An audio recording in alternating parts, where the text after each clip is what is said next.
Hi friends, group 2 ప్రిపరేషన్లో ఇలా పార్క్లో ఏంటి కూర్చొని చదువుతున్నాను. ఒక అర్ధగంట చదివితే ఇంకో 10 నిమిషాలు పోస్ట్పోన్ అవుతుందా జరుగుతుందా అనే మాటలు ఎక్కువ వినపడుతున్నాయి.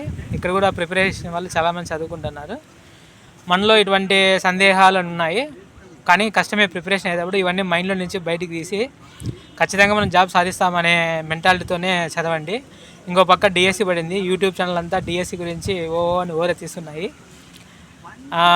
ఎక్కువ ఆప్షన్ ఉండి ఎక్కువ ఛాన్స్ ఉన్నప్పుడు డిఎస్సికి ప్రిపేర్ కాండి.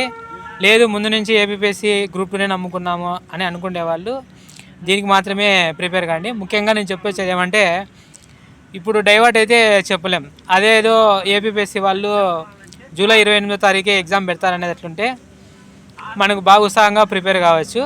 ఈ చదివేటప్పుడు మనసులో టీవని బిగుతూ ఉంటుంది, ఏంది జరుగుతుందా జరగదా అని. సో ఈ అర్ధగంట చదివితే 10 నిమిషాలు ఇదే మైండ్లోకి వచ్చి డిస్పెన్స్ చేస్తూ ఉంటాయి. ఇటువంటి డిస్పెన్స్లు మీకు కూడా జరుగుతూ ఉంటాయి కన్నా దయచేసి అవాయిడ్ చేయండి. ఏదో ఒకటి స్టిక్ ఆన్ కాండి. ఎక్కువ ఆప్షన్లు ఉన్న డిఎస్సినా లేదా డ్రీము మంచి గెజెట్ హోదా ఉన్న గ్రూప్ 2 జాబ్ అనేది మన చేతుల్లో, మన ప్రిపరేషన్లో ఉంటుంది. ముఖ్యంగా మనసుని కంట్రోల్ పెట్టుకోండి. నేను కూడా కంట్రోల్ పెట్టుకొని చదువుతూ ఉన్నాను, కానీ అప్పుడప్పుడు డిస్టర్బెన్స్ అవుతూ ఉంటుంది. ఇలా డిస్టర్బెన్స్ అయినప్పుడు నేను మీతో భావాలు పంచుకుంటున్నాను. మీ సింహ ప్రవీణ్ కుమార్. Thank you.